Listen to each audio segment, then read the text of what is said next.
Waratah is famous for its rich tin discovery on Mount Bischoff by James Philosopher Smith in 1871. But when it finally closed in 1947, as a result of it becoming uneconomical between 1929 and 1942, it wasn't the actual end of tin mining in the area. There were several tributors and leaseholders after that, with two of them being called the Don Hill and North Valley Tribute, run by George Machen and his son Neil. They operated between 1960 and 1971 inclusive. Today we are interviewing Neil Machen to tell us his story about his family mining ventures. So Neil, let's start at the beginning. So what were your parents' names? Well, my father was George Machen and my mother was Mary Helen Bester. Right. So, and you have any brothers and sisters? One brother, Ron. Yep. And he's 13 years younger than me. Ah, fantastic. So you, as a child, you didn't always live in Waratah, but you went to the Waratah State School, and you have a story that you didn't always go live in Waratah, you lived in other places as well. I lived in Corinna, yep, where my father was the ranger, and we was there till I was 7 years old, and then I went to Waratah for till I was in Waratah school, till I was in grade 2, and then we moved to Victoria, and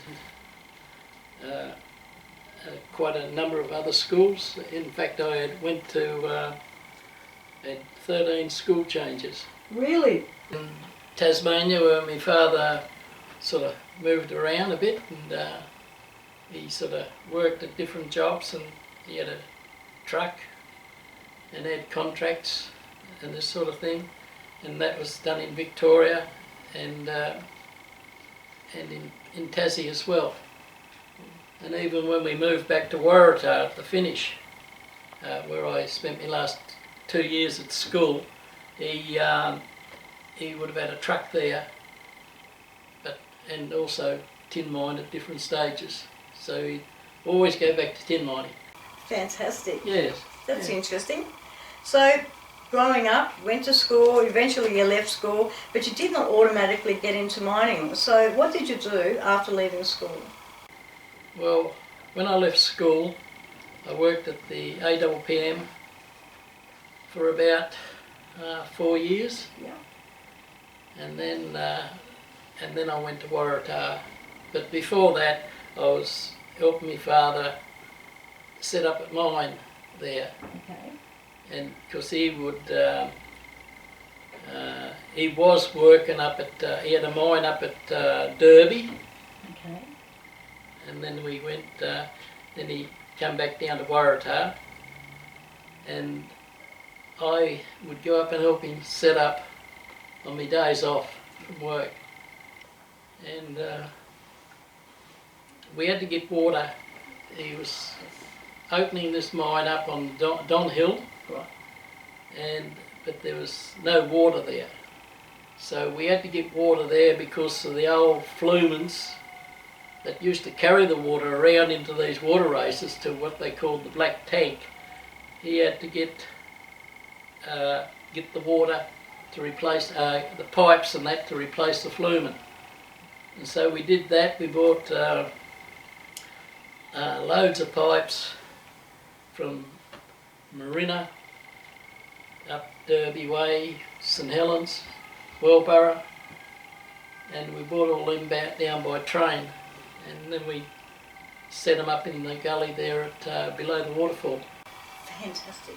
So that was right from the waterfall, right from the right through. Yeah. Yeah, right from the waterfall, and comes out in front of Hart Kerrison's, where Hart Kerrison used to live, and comes into a water race there.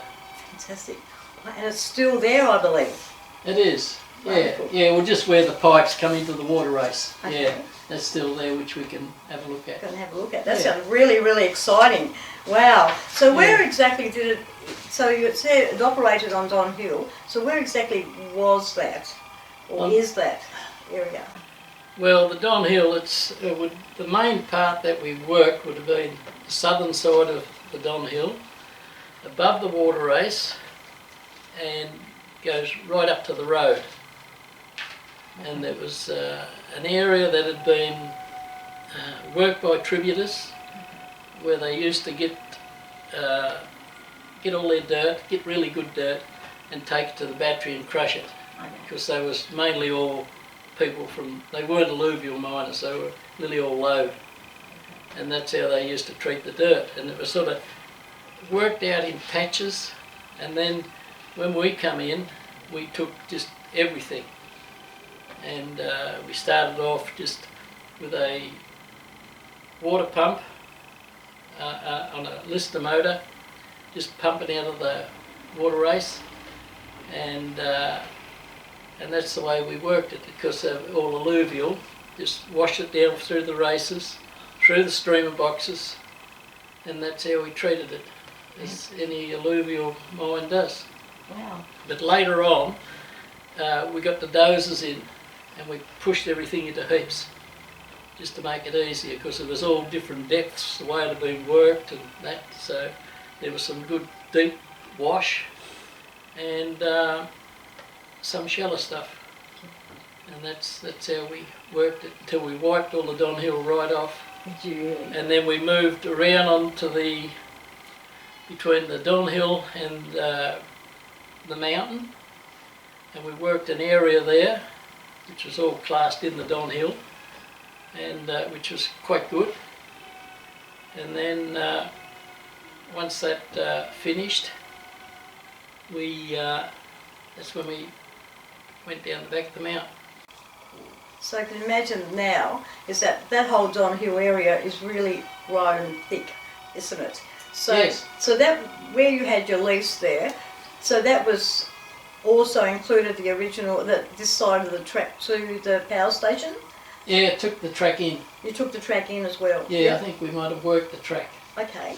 I'm not sure. Yeah, I think we did work the track, and yeah, then there's still an old track there now, yeah. And that's so.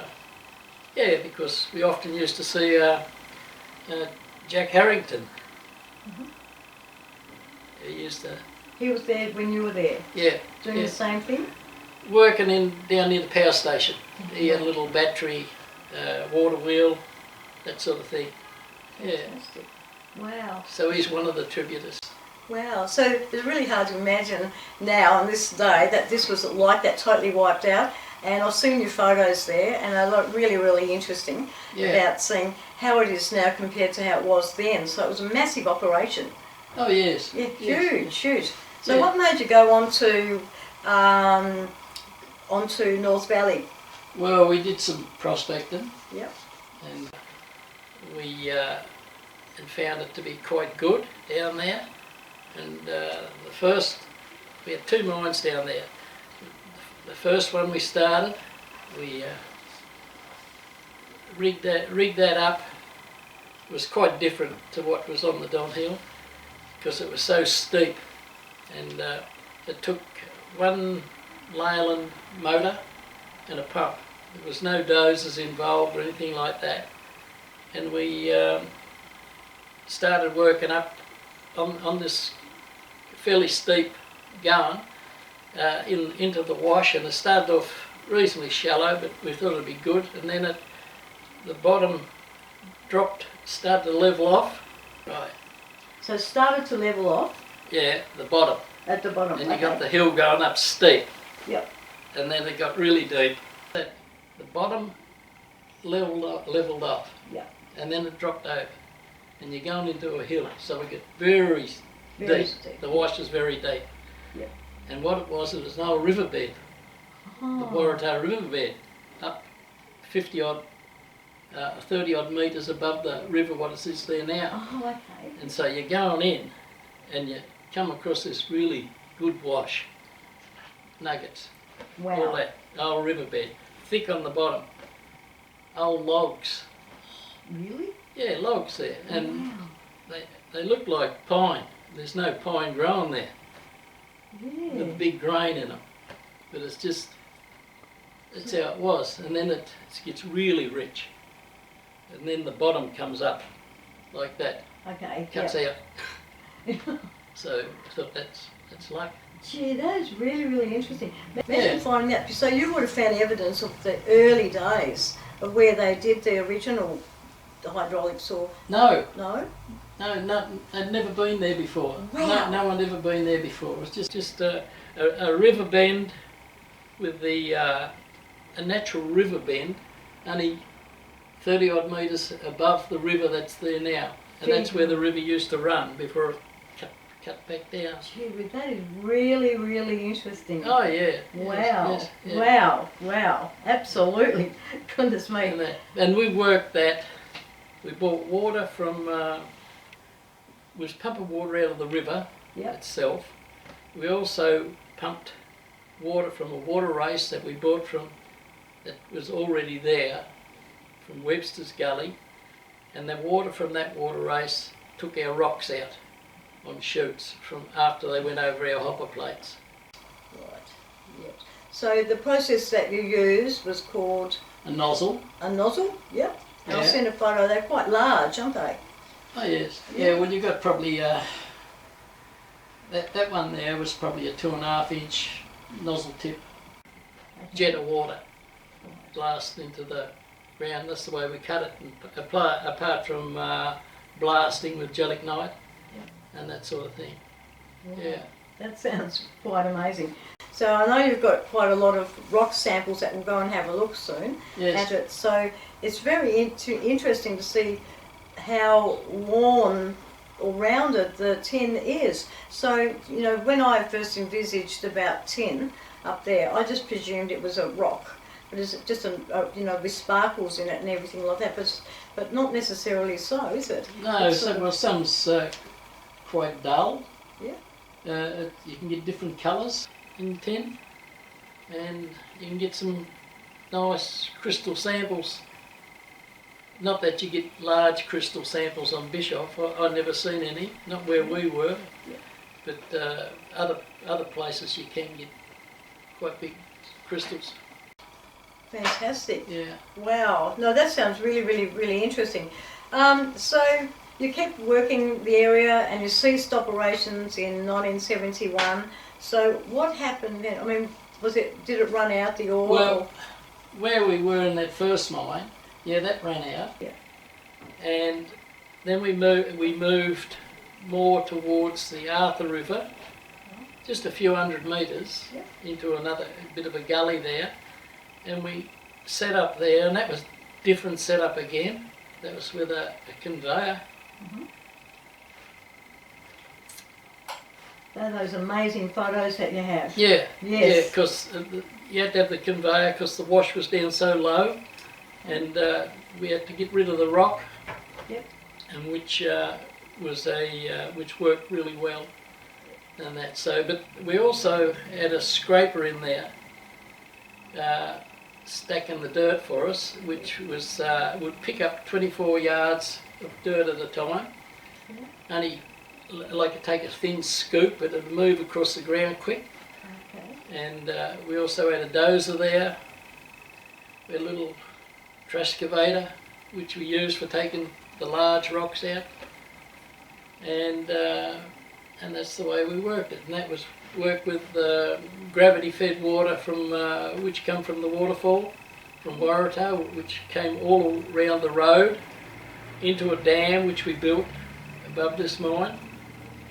And it was just all gravity fed. It was all going through 15-inch pipes. And so the only motor that was actually running there on that mine was the motor on the conveyor. Wow. So, yeah. I have to ask you another question actually, because remind me going through some of your photos there. So originally you came from Don Hill, and then you used to go around past the Black Tank. Yes. Okay. And there's a story associated with that, with a grader that you were taking around there, and something happened. Yeah, well, You're pushing a road in. we took the scraper down there, and that was 12 foot wide, and the road's not much wider than that. In fact, I don't think it is as wide in places. It's and we had to take the blade off the dozer, and I'd put the A-frame of the dozer under the back of the scraper, and the scraper driver would just move. It's for going around corners here. Yeah. So he would move it a little bit, and I'd have to lift it back, scrape it back into the bank, so it didn't hang over. Yeah. And we'd work our way down, and took a few days to get down to the back of the mount. Yeah. And when we did this, and the dozer had a few trips backwards and forwards on that road, and all the internal corners in that road are all built up with rock, what the old fellas had done. And the dozer and the scraper going around them had loosened the rocks. Right. And they slipped out from under the dozer, and the dozer slid down the bank. And lucky it didn't turn over, it just sort of laid on the side. And if it had turned over, well, it would have just kept going, because it's quite a drop there. And to get it out, we had to blast the rocks out from under the top of the track, and to level the dozer off, just so he could move it. Well, that was you weren't driving it, were you? I wasn't. No. No, that's okay. No. Because they looked pretty dramatic. I thought that was such a heavy-looking machine to go down the gully. And then you winched it out, or just built it down? No, just by blasting the high rocks. And the dozer driver was Arthur Lowe. Okay. Quite a good driver. Yeah. And he worked her out. So he wasn't going to turn around and come back, though, was he? No, well, once he got down there, he decided when it was time to bring the scraper and that out, he wasn't going to come up the old road. He'll doze a new road in, which he dozed that in around, which is there now, on the western side of the mountain. So he put that road in, and that just to get his gear out. Right. Yeah. So that formed a new road, virtually right around the mountains, correct? Correct. Yeah. Yeah. Wow. Yeah. So that's the one they used to go to the gun club there. Isn't that amazing? Yeah. Isn't it adverse things that actually happen, something good actually happened to it, so it enabled people to get right around the mountain in the day, which is really, really interesting. That's right. Well, that's the one that Ringarooma Mining, that's all they used. They never went down this on the old road and that. So did Ringarooma Mining take over after you guys left? Ringarooma Mining, yeah, they bought us out. Yep. And I'm just trying to think. That's when we finished. Okay. Yeah. And that. Do you know how long Ringarooma Mining were there for at all, by chance? No, I'm not sure exactly. Yep.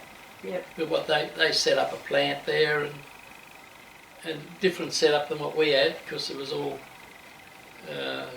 jigs and other stuff that they use for extracting the tin from it all now. I was up there for a little while, just when they was doing samples and that sort of thing, and testing the ground. And that's, yeah. Cool.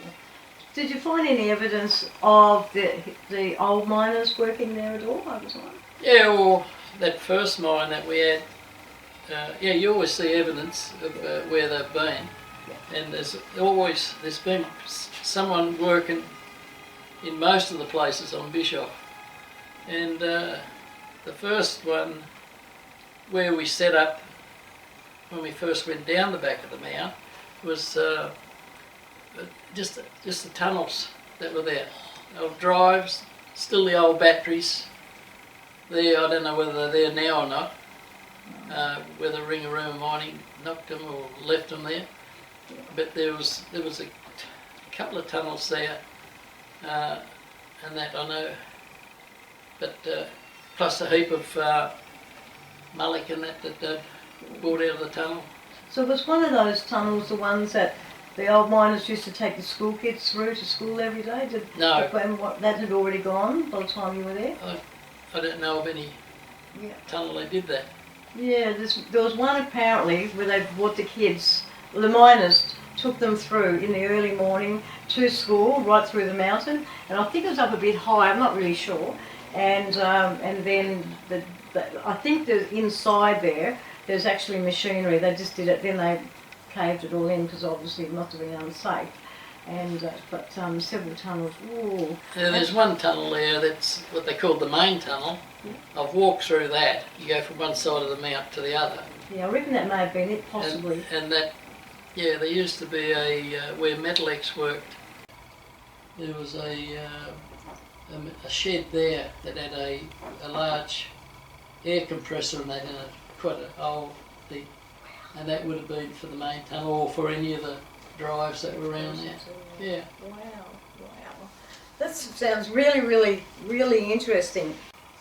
So how do you tell how rich the wash is when you're actually doing the mining side of things? Well, what we do, and a lot of people do, they wash it in a dish as they, just like gold prospecting. But we mainly washed ours on a round mouth shovel with that used to it. And you could tell by the amount of tin that you got out of a round mouth shovel what it'd go to the yard, the tin. And you'd also measure from test the soil from the top to the bottom so that you got the full depth, so that you know you've got to work all of the ground and don't just leave one little bit. So you've got to take the lot.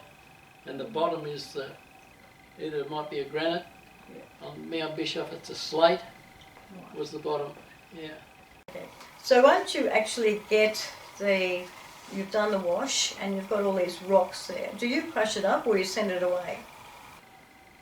No, this is for prospecting. Yeah.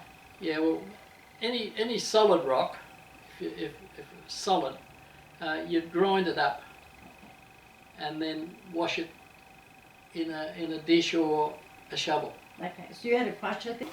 What a lot of the old people used to have was what they called a dolly pot.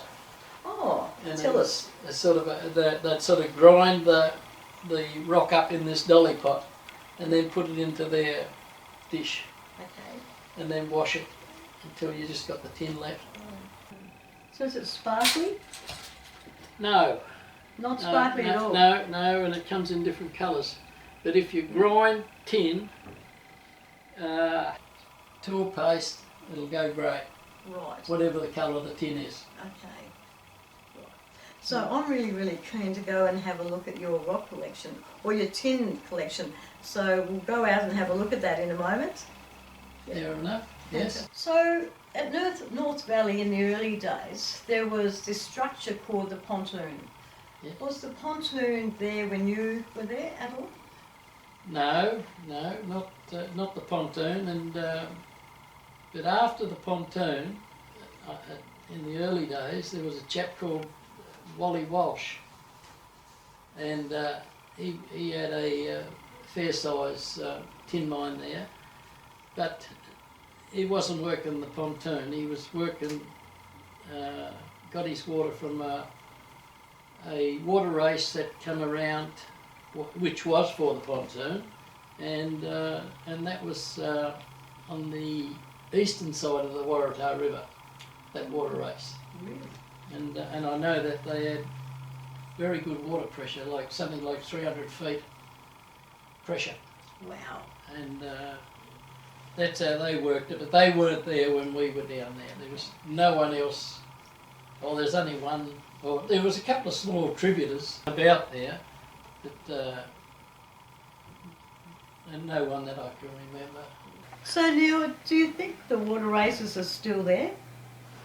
Yeah, the water races will still be there. They'll always be there. Wow, we should go and find them. Well, Do you reckon we could? they're very well made, and I know that they got 2 inches fall in a chain. Okay. And they were pretty accurate. Yeah.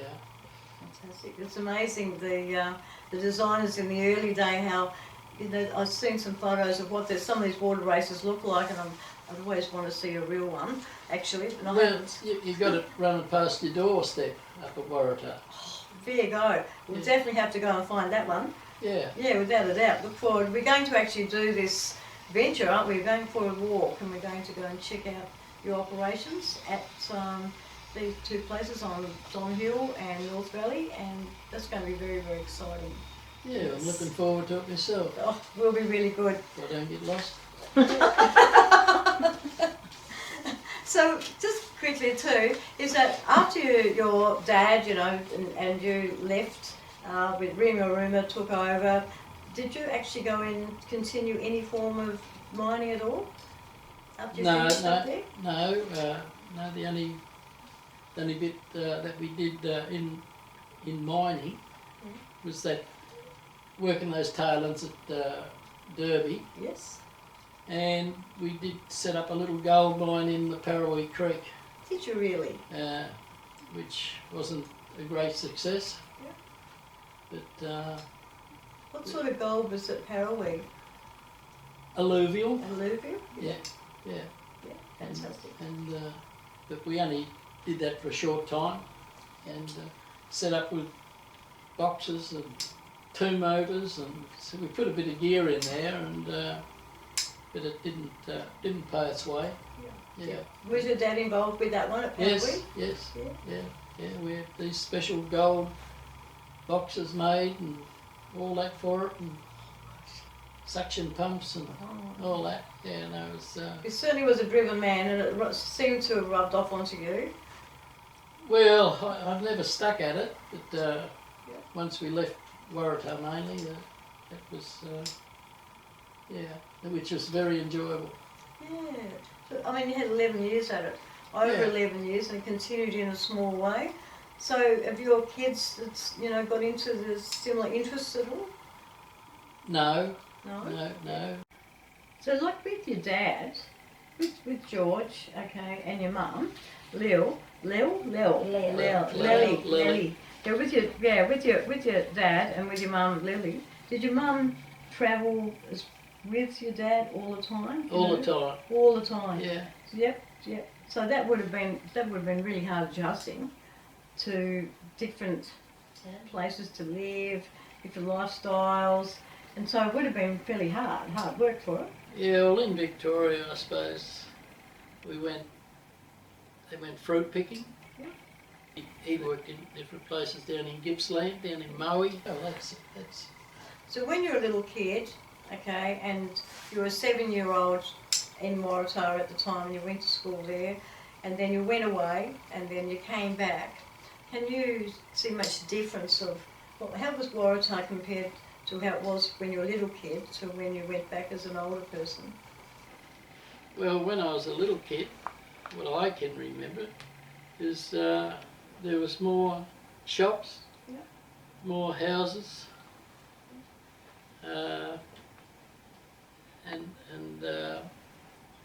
just different work going on, sort of thing. There was a little more pulp cutting back then, a lot of that sort of thing. There was no Savage River mine or Cleveland mine or anything like that. So what year about was that? Was that sort of like in the 1960s, thereabouts? That was about when I'm getting towards the finish, sort of thing. Oh, okay, yes. Which had changed again. I don't know many people, where before I would know everyone. Exactly, typical small town. Yeah, when we was working there, I'd know everyone in Waratah, and which was quite good too, because we used to play badminton. We had football matches against Savage River and Cleveland. And you played? Yeah. Good. Chopped up there. Yeah. So it was a chopping carnival over at the Oval at that time, or was it behind the pub? No, over at the Oval. Cool. Yeah, where it is now. Yeah. And which was very good. And we used to chop once a fortnight there with the locals, and we'd have up to 16 axemen. Wow. Just in locals. Fantastic. It was great. Yeah. So did they have pigeon racing there as well? Had a lot of pigeon racing. Didn't they? Yeah, which was quite good. Yeah. And that if you're into pigeons. Yeah. But there was, yeah, they love their pigeons. Yeah. And that, and yeah, no, it was. So you remember the Fagans very well? You were friends with the Fagans? Yes, Yeah. we're friends with everyone up there. Fantastic. I remember that story you're telling me about old Joe Fagan telling you that you couldn't take water up to the mountain. Oh, yeah. Yeah, he said that, yes. Yeah. Why? Oh, well, I don't know why, it's just that the water went down into the gully and then back up into the water race, but yeah, that's, a couple of people said that. Yeah. Yeah, but it's only bringing it back to its natural level, so Yeah. so it's got to work. It does. Yeah. So now that's a really, really big rock. And this is the very, very fine tin. That's the end product, isn't it? That is the end It product. is. Yeah, So yeah. tell us how you crushed it. How it got crushed. That's a big rock. Yeah, what we used to do is we'd have a lot of specimen stuff when we stream our tin, and so you'd always save that up and just keep it in a heap, say for roughly 12, 18 months. And then we would take it up to the battery in Waratah, and we would, my father would feed the battery with this stuff, and that'd flow down into the where the calcine is, Ah. and the tables. Yes. We had a chap called Davey Glozier who would look after the tables for us, well experienced, and I'd be the rouseabout. Fantastic. Yeah, yeah, so, and that's what would happen every 18 months, 12 months, Fantastic. we'd do that. I was really interested in these shaker tables. So that actually shakes, and the crushed rock, the fine stuff goes somewhere, and the big stuff goes somewhere else. Is that how it works? On Yeah, the shaker table? yeah, it just separates the tin. You know, it's like the grains of sugar and that, which is the majority of the tin that we got. Yeah. And those other nuggets, so there's little extras. Yeah, Quite amazing. it is. Yeah, depends on where in the wash, where it's laid, sort of thing. So Neil, I'm really keen to have a look at your tin collection. I know it's a good one. Will we go out to your shed and go and have a look at it? We may as well do it now. Let's do it. Okay. Fantastic. Let's go. Right. This is what's just been picked up out of the box. You know, once we start to clean it up, and we're getting rid of all the dirt, and you're just getting down to the tin, you'll find that that's what you can pick up out of the sluice boxes. The majority of the tin is like that, size of sugar. The biggest quantity of tin is like that. This feeling. And there we go. Wow, look Well, at there's that. a grub. We'll get rid of that. Yeah. These It's amazing, this isn't stuff here is very fine, and that's been crushed. That one, that's been crushed. Okay. That I remember that. That's broken off a nugget of tin, weighed about 100 weight. So that's more of a what you call a. I think we used to call it a goslin. So, Oh, but, is that really heavy too? Oh, yes it is. yes. Wow. See, it just looks like a normal old rock to the unknown, untrained Yeah, eye, yeah. except for the weight. So you see they're just different colours than that. So Yeah. so these are all pretty solid, assay well, and that we've even sent them away. With you got this bit of porphyry rock in it, and they still assay in their 60s. And that most of our tin that we sent would be above 70, 72 on the average, even up to 74, and you get a little bit of crystally stuff. Yeah. No large crystals, just that. This is out of a seam of tin. All little nuggets in a hard clay that sort of, it's just gone like it's been cooked. It does, doesn't it? It looks sort of Yeah. like volcanic, doesn't it? Yeah. Do you reckon it was? No. No? Yep. Just nuggets in clay. Nuggets in clay, amazing. and that, yeah. So all these ones are right on the bottom of the wash. See, at the top of the wash where we were working, I remember we had a grey wash, which prospected really well, and then underneath that there was a wash that had clay and mixture, wasn't quite as good, and then you get down to the river stuff, which was excellent, and that's hasn't travelled far, so it's not. Oh, it's still rough. It's yeah. still rough. Yeah. You haven't Wow. got the water. It has got bit. sparkles in it. Yeah. So that's the tin in there. All tin. All the Oh, whole no, thing's tin. Except what's I'm white. just amazed about that. And that's porphyry, is that right? Yeah, that'd be a bit of porphyry. Yeah. Wow, lots of And that- bubbles in there. But I can't Yeah. get over the weight. I think it's just incredible. It's phenomenal, that weight of an ordinary looking old rock. yeah. Well, what is it they say? It's 7 times heavier than water. Okay. We're in the North Valley of Mount Bischoff, with the Waratah River running over the back, flowing to the left there.